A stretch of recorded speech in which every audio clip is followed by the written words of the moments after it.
Hello guys, welcome back to essentials of medical science. My name is Ayush. So आज मैं आपको topic पढ़ाऊंगा glycolysis. So start करते हैं। ग्लाइकोलिसिस होता क्या है? ये हम 11th क्लास में भी हमने ग्लाइकोलिसिस पढ़ा है कि एक सीक्वेंस होता है रिएक्शंस का, जिससे कि हम कन्वर्ट करते हैं ग्लूकोज को और ग्लाइकोजन को पायरूवेट के अंदर और लैक्टेट के अंदर, और उसके साथ साथ ही एनर्जी प्रोड्यूस होती है, जो एनर्जी हम यूज़ करते हैं हमारी डेली लाइफ के अंदर। देन ग्लाइकोलिसिस के और कुछ नाम होते हैं, लाइक ईएमपी, फुल फॉर्म होती है एम्बडन मेयरहोफ पाथवे, क्योंकि एम्बडन मेयरहोफ ने इन्होंने इसको डिस्कवर किया था, इस पाथवे को। देन ग्लाइकोलिसिस होती कहाँ है? अगर टिश्यू साइट की बात करें तो ग्लाइकोलिसिस हर एक टिश्यूज़ के अंदर हर एक टिश्यू के अंदर होती है, क्योंकि हर टिश्यू को एनर्जी चाहिए होती है, इसीलिए ग्लाइकोलिसिस से वो अपनी एनर्जी डिमांड को कंप्लीट करता है। देन इंट्रासेलुलर साइट, मतलब सेल के अंदर कहाँ होती है ये? तो सेल के अंदर होती है साइटोसोल के अंदर। साइटोसोल मतलब cytoplasm minus cell organelles. Okay, अब स्टार्ट किससे होती है ग्लाइकोलिसिस? हमें पता है कि ग्लाइकोलिसिस ग्लूकोज से स्टार्ट होती है एंड एंड में फॉर्म होते हैं, अगर एरोबिक कंडीशन है तो ग्लूकोज से फॉर्म होएगा पायरूवेट, और अगर एनारोबिक कंडीशन है तो ग्लूकोज से फॉर्म होएगा लैक्टेट। देन अब हम देखते हैं ग्लाइकोलिसिस के पूरे पाथवे को। तो ग्लाइकोलिसिस के अंदर टोटल 10 रिएक्शंस होती हैं हमारे पास। ये हर एक रिएक्शन को एक एक करके देखेंगे। सो अब हम फर्स्ट रिएक्शन में क्या होता है कि ग्लूकोज की फॉस्फोराइलेशन करेंगे एंड फॉर्म करेंगे ग्लूकोज 6 फॉस्फेट, एंड वो फॉस्फेट जो हम ग्लूकोज के अंदर ऐड कर रहे हैं वो आता है एटीपी से। मैंने बताया था आपको कि ग्लाइकोलिसिस से एटीपी हम प्रोड्यूस करते हैं, बट ग्लाइकोलिसिस के कुछ स्टार्टिंग स्टेप्स के अंदर हम एटीपी यूज़ करेंगे। Okay, so glucose 6 phosphate form हुआ, एंजाइम लगा हेक्सोकाइनेज और ग्लूकोकाइनेज। एंजाइम याद रखने का तरीका है कि जहाँ पर भी एटीपी इन्वॉल्व होएगा ना, जिस रिएक्शन में भी, तो वहाँ पे एंजाइम काइनेज ही लगेगा। और इधर क्या था, ग्लूकोज एक हेक्सोज है, मतलब 6 कार्बन कंपाउंड है, तो एंजाइम लगा हेक्सोकाइनेज और या फिर ग्लूकोकाइनेज, क्योंकि ग्लूकोज है तो ग्लूकोकाइनेज। इनके बीच का डिफरेंस क्या होता है वो मैंने आगे वीडियो में बताया आपको। देन अब सेकेंड रिएक्शन में हम क्या करेंगे, ग्लूकोज 6 फॉस्फेट को कन्वर्ट करेंगे फ्रक्टोज 6 फॉस्फेट, उसके आइसोमर के अंदर कन्वर्ट कर रहे हैं हम, इसलिए एंजाइम लगा फोस्फो हेक्सोज आइसोमरेज। याद कैसे रखोगे? फोस्फेट था सो फोस्फो, ग्लूकोज एक हेक्सोज है so phospho hexose isomerase. Then third reaction के अंदर हम फ्रक्टोज 6 फॉस्फेट को कन्वर्ट करते हैं फ्रक्टोज 1,6 बिस फॉस्फेट के अंदर। सो इधर हमने एक और फॉस्फेट ऐड किया, मतलब फॉस्फोराइलेशन किया, एंड वो फॉस्फेट आता है फिर से एटीपी के थ्रू, तो इधर भी हम एटीपी यूज़ करेंगे। अगर एटीपी यूज़ कर रहे हैं तो मैंने आपको बताया था कि एंजाइम लगेगा काइनेज, सो इधर एंजाइम लगेगा फोस्फो फ्रक्टोकाइनेज, क्योंकि फॉस्फेट था, फ्रक्टोज 6 फॉस्फेट से हम फॉर्म कर रहे हैं, तो फोस्फो फ्रक्टोकाइनेज एंजाइम पीएफ की। ये जो स्टेप होता है ये रेट लिमिटिंग स्टेप भी होता है, इसका मतलब मैं आगे बताऊंगा आपको। अब हम चलते हैं फोर्थ रिएक्शन पे। तो फोर्थ रिएक्शन में हम क्या कर रहे हैं, फ्रक्टोज 1,6 बिस फॉस्फेट की स्प्लिटिंग कर रहे हैं। स्प्लिटिंग का मतलब उसको तोड़ रहे हैं। देखो, फ्रक्टोज 1,6 बिस फॉस्फेट एक 6 कार्बन कंपाउंड है, तो हमें पता है कि पायरूवेट जो हम फाइनली फॉर्म करेंगे ग्लाइकोलिसिस से वो तो 3 कार्बन है। सो वो 3 कार्बन कैसे बनता है? इस स्टेप पे फ्रक्टोज 1,6 बिस फॉस्फेट की स्प्लिटिंग करेंगे हम 3 कार्बन कंपाउंड्स के अंदर। कौन कौन से हैं? ग्लिसरल्डिहाइड 3 फॉस्फेट एंड उसी का आइसोमर डाईहाइड्रोक्सी एसीटोन फॉस्फेट के अंदर फॉर्म करेंगे। एंजाइम लगेगा एल्डोलेज। एल्डोलेज क्यों लगा? क्योंकि एल्डोलेज लाइज कैटेगरी का एक एंजाइम होता है, ये तोड़ने में मदद करता है। ओके, देन फिफ्थ रिएक्शन क्या होती है हमारे पास कि ग्लिसरल्डिहाइड 3 फॉस्फेट और डाईहाइड्रोक्सी एसीटोन फॉस्फेट ये इंटर कन्वर्टेबल होते हैं, ये आइसोमर हैं तो एक दूसरे के अंदर कन्वर्ट हो सकते हैं, इसीलिए इधर एंजाइम लगा फोस्फोट्रायोज आइसोमरेज। ओके, फोस्फोट्रायोज क्यों लगा? क्योंकि 3 कार्बन थे और फॉस्फेट इनके अंदर है, तो फोस्फोट्रायोज आइसोमरेज। अब हम चलते हैं सिक्स्थ रिएक्शन पे। तो सिक्स्थ रिएक्शन पे हम मानते हैं कि 2 ग्लिसरल्डिहाइड 3 फॉस्फेट ही बन गए, क्योंकि दोनों आइसोमर थे तो इंटर कन्वर्टेबल होते। तो लेट्स से कि 2 ग्लिसरल्डिहाइड 3 फॉस्फेट बन गए। तो अब सिक्स्थ रिएक्शन के अंदर ग्लिसरल्डिहाइड 3 फॉस्फेट से हम फॉर्म करेंगे 1,3 बिस फॉस्फोग्लिसरेट। तो इधर हमने क्या किया, एक और फॉस्फेट ऐड किया, तो इधर फॉस्फोराइलेशन हुआ, लेकिन जो फॉस्फेट आएगा इधर वो एटीपी से नहीं आएगा, वो एक इनऑर्गेनिक फॉस्फेट से आएगा। ओके, एंड इस स्टेप के अंदर एंजाइम लगेगा ग्लिसरल्डिहाइड 3 फॉस्फेट डिहाइड्रोजिनेज। डिहाइड्रोजिनेज मतलब कि वो ग्लिसरैल्डिहाइड 3-फॉस्फेट से H2 को रिमूव करेगा और वो H2 NAD पॉजिटिव से बाइंड करके फॉर्म करेगा NADH plus H positive. Okay, so इधर एक एनर्जी, मतलब इधर एनर्जी बनेगी। कैसे बनेगी? ये NADH ऑक्सीडेटिव फॉस्फोराइलेशन करने के लिए इलेक्ट्रॉन ट्रांसपोर्ट चेन में जाएगा एंड वहाँ से फॉर्म करेगा 2.5 ATP। Okay, then next 7th reaction में 1,3-बिसफॉस्फोग्लिसरेट से हम फॉर्म करेंगे 3-फॉस्फोग्लिसरेट। इधर क्या किया हमने? एक फॉस्फेट को रिमूव किया, क्योंकि इधर 2 फॉस्फेट थे, इधर एक फॉस्फेट बचा तो एक फॉस्फेट को रिमूव किया। अब वो फॉस्फेट ADP से बाइंड करके फॉर्म करेगा ATP। सो ऊपर वाले स्टेप्स में तो हम ATP यूज़ कर रहे थे, बट अब इस स्टेप के अंदर ATP फॉर्म होएगा। ओके, सो इधर ATP इन्वॉल्व है तो एंजाइम लगेगा काइनेज। कौन सा kinase? Phosphoglycerate kinase. Okay, then next है हमारे पास 8th रिएक्शन। 8th रिएक्शन के अंदर हम 3-फॉस्फोग्लिसरेट को अब कन्वर्ट करेंगे 2-फॉस्फोग्लिसरेट के अंदर, उसी के आइसोमर के अंदर कन्वर्ट कर रहे हैं म्यूटेज रिएक्शन के थ्रू। सो एंजाइम लगेगा phosphoglycerate mutase. Then 9th reaction में हम कन्वर्ट करेंगे अब 2-फॉस्फोग्लिसरेट को फॉस्फोइनोल पाइरूवेट के अंदर। सो इधर इनोल फॉर्म हो रहा है, मतलब याद रखने, इसके एंजाइम को याद रखने का तरीका है कि फॉस्फोइनोल पाइरूवेट फॉर्म हुआ है तो इनोल है, सो एंजाइम लगेगा इनोलेज एंड इधर वाटर रिलीज होता है एंड मैग्नीशियम आयन इसको कैटालाइज करता है। सो नेक्स्ट हम चलते हैं 10th रिएक्शन पे। 10th रिएक्शन में फॉस्फोइनोल पाइरूवेट को अब हम कन्वर्ट करेंगे फाइनली पाइरूवेट के अंदर। हमें पाइरूवेट चाहिए था लास्ट में ग्लाइकोलिसिस में, सो पाइरूवेट इधर फॉर्म हो गया 10th रिएक्शन में। एंड इधर क्या हुआ? फॉस्फोइनोल पाइरूवेट से हमने फॉस्फेट को रिमूव किया, तो अब वो फॉस्फेट ADP से बाइंड किया एंड एक ATP फॉर्म किया। सो ATP 2 रिएक्शंस के अंदर फॉर्म हो रही है, एक तो 7th के अंदर, एक 10th रिएक्शन के अंदर। और 10th रिएक्शन के अंदर ATP इन्वॉल्व है, इसीलिए एंजाइम लगेगा काइनेज। कौन सा काइनेज? Pyruvate kinase. ओके, सो ये हमारे 10 के 10 रिएक्शंस। देन हम इन 10 रिएक्शंस को अब 3 फेजेस के अंदर कैटेगराइज करते हैं। सो फर्स्ट होता है हमारे पास energy investing phase. Energy investing phase का मतलब है कि एनर्जी इन्वेस्ट कर रहे हैं हम, सो मतलब एनर्जी यूज़ कर रहे हैं। तो एनर्जी यूज़ हम कौन कौन से स्टेप्स के अंदर कर रहे थे? फर्स्ट के अंदर एंड थर्ड रिएक्शन के अंदर, क्योंकि इधर हमने ATP दिया था ताकि फॉस्फोराइलेशन होए।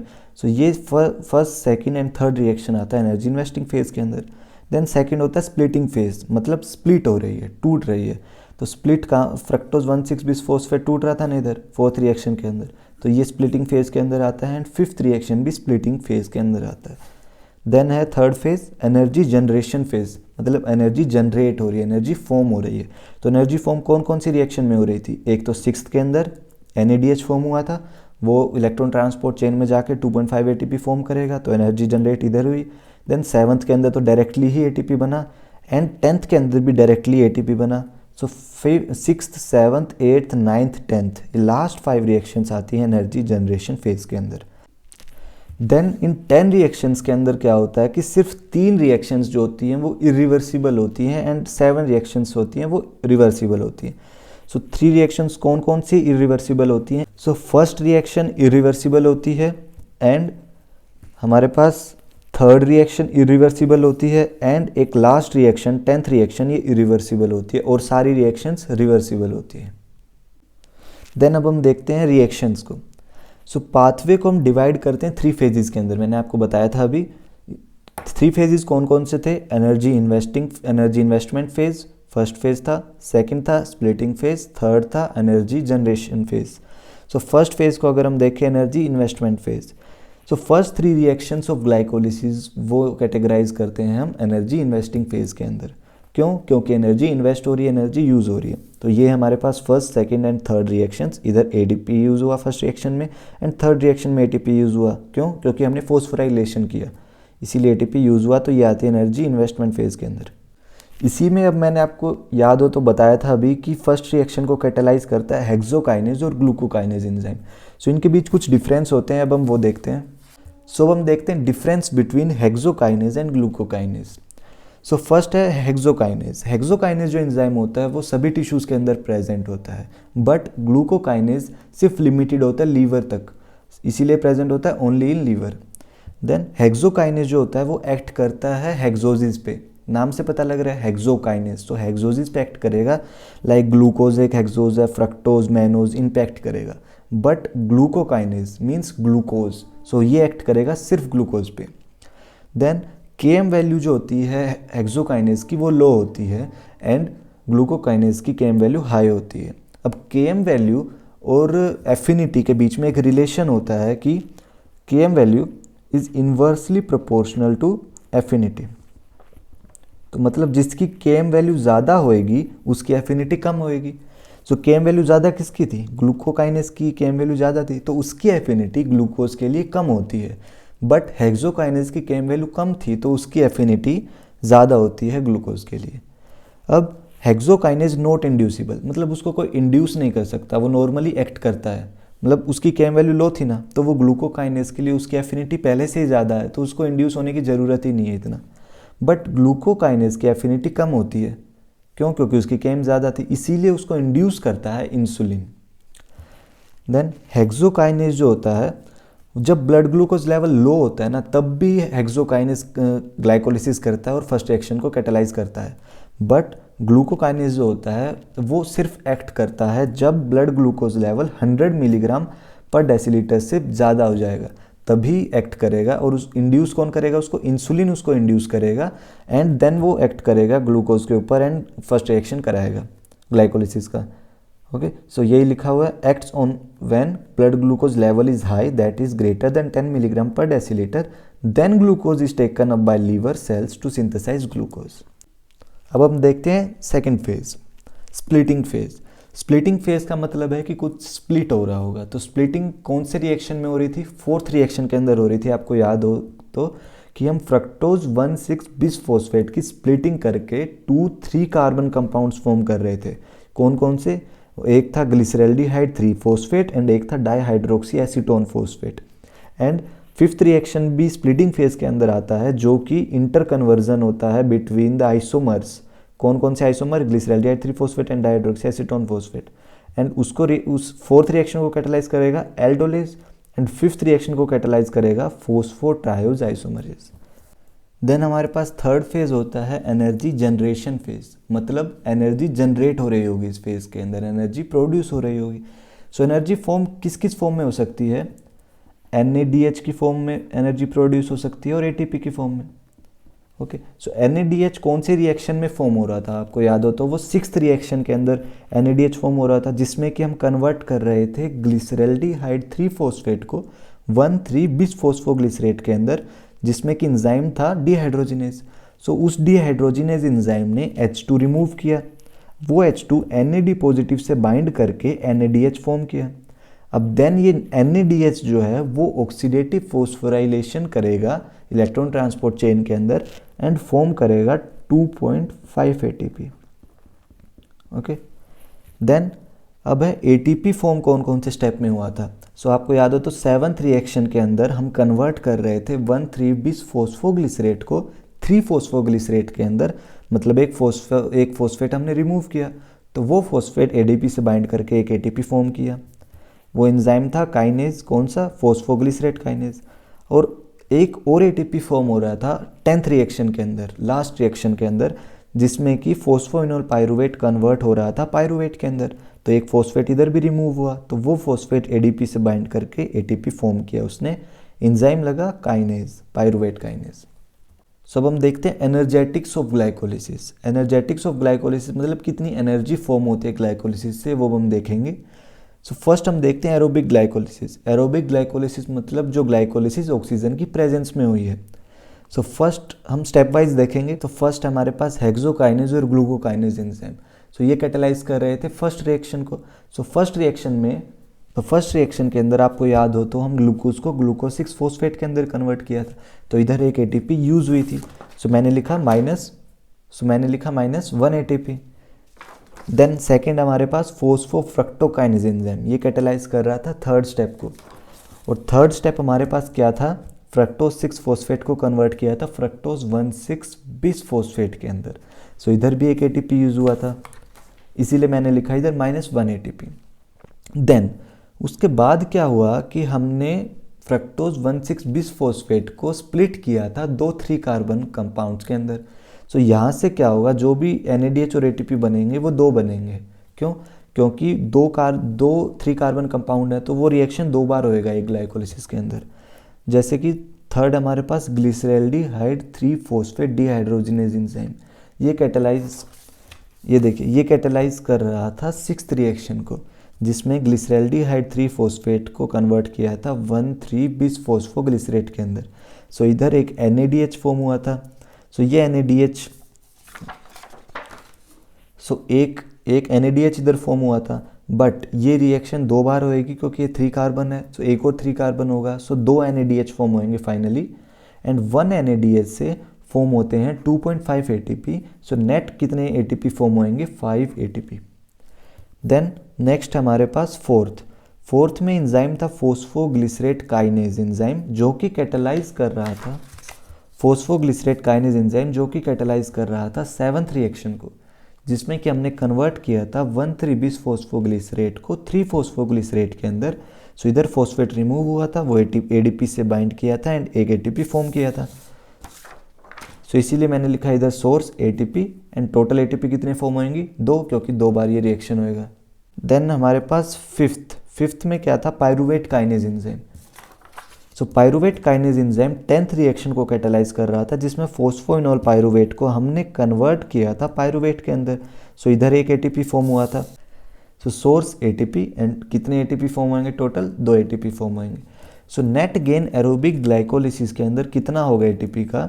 सो ये देखिए इधर 5 ATP +2 +2 9 ATP minus 2 ATP। So net form होंगी 7 ATP एरोबिक ग्लाइकोलिसिस के अंदर। देन नेक्स्ट हमारे पास एनोएरोबिक ग्लाइकोलिसिस, मतलब जो ग्लाइकोलिसिस ऑक्सीजन डेफिशिएंट कंडीशंस में हुई है। सो फर्स्ट वही एंजाइम्स से हम देखेंगे कि किसमें कितनी ATP यूज़ हुई, किसमें कितनी ATP फॉर्म हुई। सो फर्स्ट था हेक्सोकाइनेज ग्लूकोकाइनेज, फर्स्ट रिएक्शन था, सो -1 ATP। सेकंड था फॉस्फोफ्रक्टोकाइनेज, इसमें भी एक ATP यूज़ हुआ था, सो -1 ATP। अब नेक्स्ट होता है ग्लिसरैल्डिहाइड 3 फॉस्फेट डिहाइड्रोजिनेज, इसमें एक NADH फॉर्म हो रहा था, बट ऑक्सीजन डेफिशिएंट कंडीशंस है तो ये NADH इलेक्ट्रॉन ट्रांसपोर्ट चेन से ATP फॉर्म नहीं कर पाएगा। ये बात आप इलेक्ट्रॉन ट्रांसपोर्ट चेन के अंदर बाद में पढ़ोगे, क्योंकि ऑक्सीजन जो होता है वो फाइनल इलेक्ट्रॉन एक्सेप्टर होता है। सो उसकी वजह से अब यहाँ पे ऑक्सीजन है नहीं तो NADH से ATP बनेगी नहीं, इसलिए मैंने लिखा 0 ATP। देन फोर्थ था फॉस्फोग्लिसरेट काइनेज, जिसमें भी एक ATP फॉर्म हो रही थी, बट 2 बार रिएक्शन होएगा तो 2 ATP। पायरूवेट काइनेज है नेक्स्ट, जिसमें ATP फॉर्म हो रही थी, बट 2 बार रिएक्शन होगा तो 2 ATP। So next net gain कितना होगा एनारोबिक ग्लाइकोलिसिस के अंदर? वो होगा 2 + 2 4 -2। So net gain will be only 2 ATP। So anaerobic glycolysis और एरोबिक ग्लाइकोलिसिस के अंदर डिफरेंस बस एक ही स्टेप का है, वो है ये ग्लिसरैल्डिहाइड 3 फॉस्फेट डिहाइड्रोजिनेज वाला, क्योंकि एरोबिक में NADH से ATP फॉर्म हो गई, बट एनारोबिक में NADH से ATP फॉर्म नहीं हो पाई। देन एक इम्पोर्टेंट बात ये है कि अगर ग्लाइकोलिसिस, मैंने बताया था आपको पहले कि ग्लाइकोलिसिस स्टार्ट हो सकती है ग्लूकोज से भी और ग्लाइकोजन से भी। अगर ग्लाइकोलिसिस डायरेक्टली ग्लाइकोजन से स्टार्ट हुई तो ग्लाइकोजन से वो फॉर्म करेगा ग्लूकोज 6 फॉस्फेट डायरेक्टली, बट जब हम ग्लाइकोलिसिस ग्लूकोज से कर रहे थे तो ग्लूकोज 6 फॉस्फेट हमको फॉर्म करना पड़ा था, जिसमें कि हमारी एक ATP यूज़ हुई थी। सो अब ग्लाइकोजन से डायरेक्टली ग्लूकोज 6 फॉस्फेट बन गया तो वो एक्टिवेशन जो था ग्लूकोज का वो स्टेप स्किप हो गया। सो हमारी एक ATP कम यूज़ होएगी इधर। इसीलिए अगर ग्लाइकोलिसिस ग्लाइकोजन से स्टार्ट होएगी सो एक ATP ज़्यादा फॉर्म होएगा, क्योंकि वो एक ATP हमारा बच जाएगा जो कि एक्टिवेशन में यूज़ हो रहा था। अब हम नेक्स्ट देखते हैं सिग्निफिकेंस ऑफ ग्लाइकोलिसिस। ग्लाइकोलिसिस हमारी बॉडी के अंदर क्यों हो रही है? सो फर्स्ट है हमारे पास प्रोविज़न ऑफ एनर्जी। मैंने आपको शुरू से अभी बताया था कि कितनी एनर्जी फॉर्म होती है ग्लाइकोलिसिस से। सो मेन फंक्शन ग्लाइकोलिसिस का होता है एनर्जी फॉर्म करना। ओके, देन सेकंड है हमारे पास कि जब हम स्ट्रेनस एक्सरसाइजेज करते हैं तो मसल सेल्स के अंदर ऑक्सीजन डेफिशिएंट कंडीशन डेवलप हो जाती है। तब क्या होता है कि जो TCA साइकिल या और जो पाथवे होते हैं जिससे हम एनर्जी प्रोड्यूस करते हैं वो पाथवे हो नहीं पाते, बट उन ऑक्सीजन डेफिशिएंट कंडीशन के अंदर भी ग्लाइकोलिसिस तो परफॉर्म होती है एंड वो एनर्जी प्रोवाइड करती है। देन थर्ड है हमारे पास कि इरिथ्रोसाइट और लेंस जो होते हैं वो डिपेंडेंट होते हैं एनाएरोबिक ग्लाइकोलिसिस के ऊपर अपनी एनर्जी डिमांड के लिए मेनली, क्योंकि उनके अंदर माइटोकॉन्ड्रिया एब्सेंट होते हैं। देन नेक्स्ट फोर्थ है हमारे पास कि ग्लाइकोलिसिस एक सेंट्रल मेटाबॉलिक पाथवे होता है, मतलब ग्लाइकोलिसिस से हम और पाथवे स्टार्ट कर सकते हैं लाइक सो जैसे कि ये मेन पाथवे है ग्लाइकोलिसिस का, सो इस पाथवे से हम और पाथवे स्टार्ट कर सकते हैं, जैसे कि ये डाईहाइड्रोक्सी एसीटोन फॉस्फेट जो है इससे हम फॉर्म कर सकते हैं ग्लिसरॉल 3-फॉस्फेट। ग्लिसरॉल 3-फॉस्फेट से फॉर्म होता है फैट, एंड हम पायरूवेट को भी कन्वर्ट कर सकते हैं एलेनिन के अंदर। एलेनिन एक एमिनो एसिड होता है। ओके, देन नेक्स्ट सिग्निफिकेंस हमारे पास होता है कि ग्लाइकोलिसिस के अंदर आपको याद हो तो ये 1,3-बिस-फॉस्फोग्लिसरेट जो होता है इससे एक और कंपाउंड फॉर्म होता है, एक अलग साइकिल होती है रैपेपोर्ट-ल्यूबरिंग साइकिल, वो आगे नेक्स्ट वीडियो में बताऊंगा मैं आपको। तो उससे हम 1,3-बिस-फॉस्फोग्लिसरेट से फॉर्म कर सकते हैं 2,3-बिस-फॉस्फोग्लिसरेट। अब 2,3-बिस-फॉस्फोग्लिसरेट के यूजेस क्या क्या होते हैं? 2,3-बिस-फॉस्फोग्लिसरेट हमने पढ़ा है एंजाइम चैप्टर में कि 2,3-बिस-फॉस्फोग्लिसरेट ऑक्सी हीमोग्लोबिन से बाइंड करके ऑक्सीजन को अनलोड कराने का काम करता है। So release oxygen from oxy haemoglobin. Then last significance हमारे पास है कि जो ब्रेन होता है वो अपनी एनर्जी डिमांड के लिए डिपेंडेंट होता है मेनली ग्लूकोज के ऊपर। ग्लूकोज के ऊपर कैसे? ग्लूकोज से ग्लाइकोलिसिस कराएगा और अपनी एनर्जी डिमांड कंप्लीट करता है। So essential for brain which is dependent on glucose for energy. सो ये हमारे पास ग्लाइकोलिसिस टॉपिक होता है ख़त्म। So thank you so much for watching. Please like share and subscribe. Next video में मैं आपको बताऊंगा रैपेपोर्ट-ल्यूबरिंग साइकिल। तब तक के लिए बाय।